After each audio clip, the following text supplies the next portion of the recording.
What is up, Internet? Today we are going to repack the FMF Shorty muffler on my 2011 yellow YZ250 two-stroke. It is, it's been overdue for probably a couple of years, but I haven't been riding as much lately. So I've just been kind of putting it off, but now's time.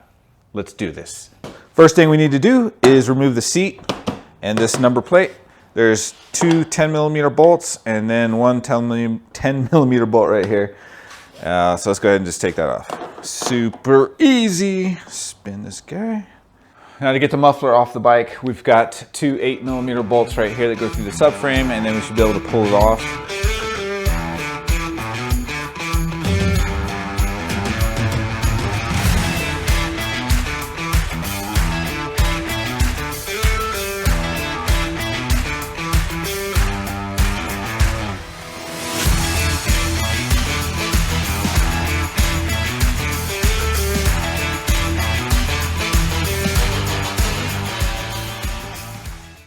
We're going to use a Torx. It's a T25. We've already got one of the bolts out, so we're just going to take the other two. Or loosen this one up, loosen this guy up. These are actually coming loose fairly easy. I think they're all the same length, so you don't need to worry about which one came out of which hole. Now this is usually the fun part. Is you need to separate this outer piece from, the pipe itself. So what I usually do is take like a rubber mallet and then bang on this piece here and just try and knock it off. We might have to put a little bit of WD-40 in this seam right here to bust it loose, but that's what we're gonna do next.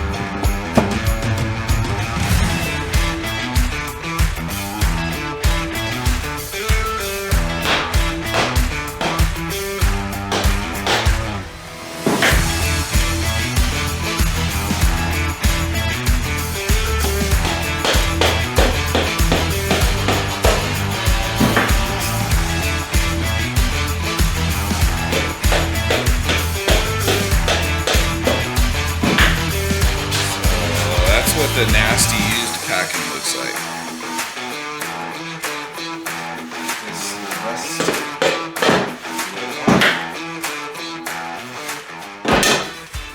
It's actually, I don't know, it's not that horrible. Sometimes this stuff gets like super hard and brittle, but this is still somewhat flexible.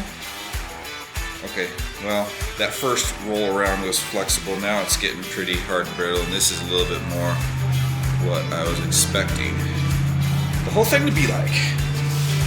Ooh, yeah, it's pretty nasty. Okay, I got all the remaining packing off of the core is what they call this. And let's take a look at it really close. So you can see it's perforated, and so as you wrap the packing around it, you can see how it's going to soak up the sound that's traveling through this tip, this core, as they call it. I don't know. It came off pretty easy. I didn't use any tools. I didn't have to cut it or anything. I just kept unraveling it until it all came out. So we're going to clean this up a little bit and go take a look at the new stuff. On the left, we've got the new stuff, and on the right, we've got the old stuff. This is a different material than what I used the last time. This is nasty.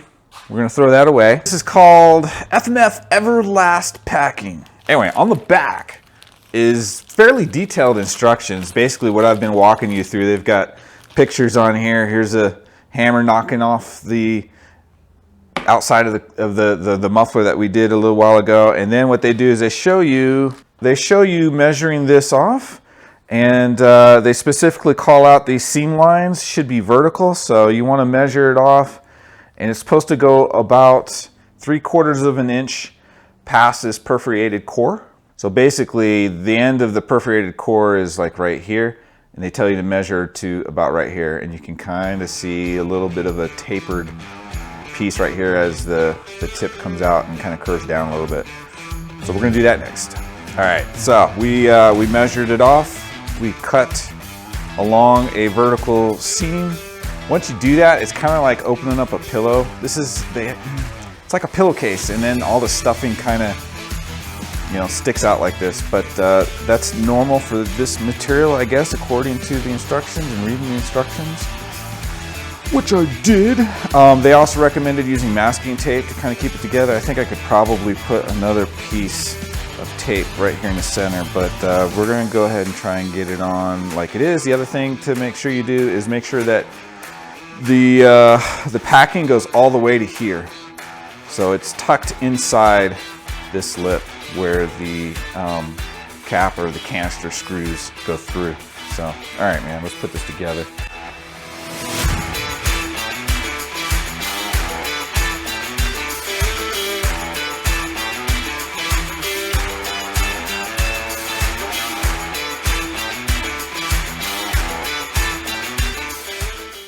All right, we got it all back together. So definitely the hardest part of this whole process is making sure that the tip from the core lines up with the hole on the canister. So you can kind of see how the tip actually protrudes out just a little bit.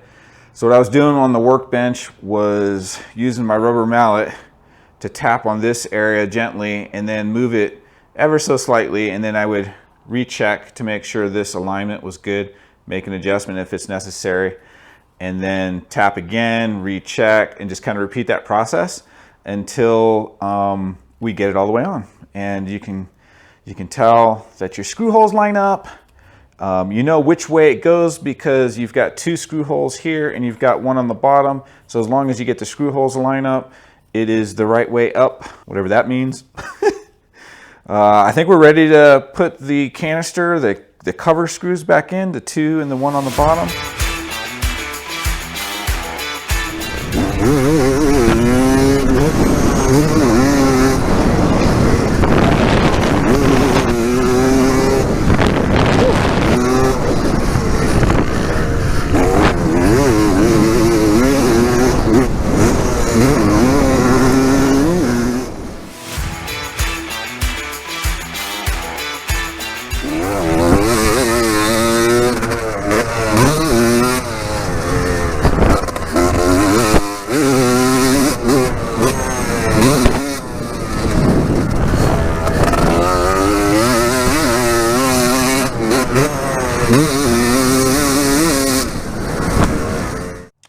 And just like that, we're done. So just want to say, super easy job. I think we used an 8mm and a 10mm T-handle, a T25 Torx socket, and I think I might have used a flat tip screwdriver to help stuff the repacking, the new packing material into the canister. That's it. There's like 4 tools. Yeah, all we got to do now is put a number plate, put the seat back on, which I'm going to do as soon as I'm done filming this outro because I'm about to actually go ride. Hey man, this is a perfect project for the do-it-yourselfer. It's should take less than an hour. You know, if you've ever done any kind of work with your bike, pulling this off and repacking it, it's not that hard. So huge difference though, huge difference. This thing was getting pretty stupid loud, so I'm happy to have the muffler repacked. So, all right, I'm done.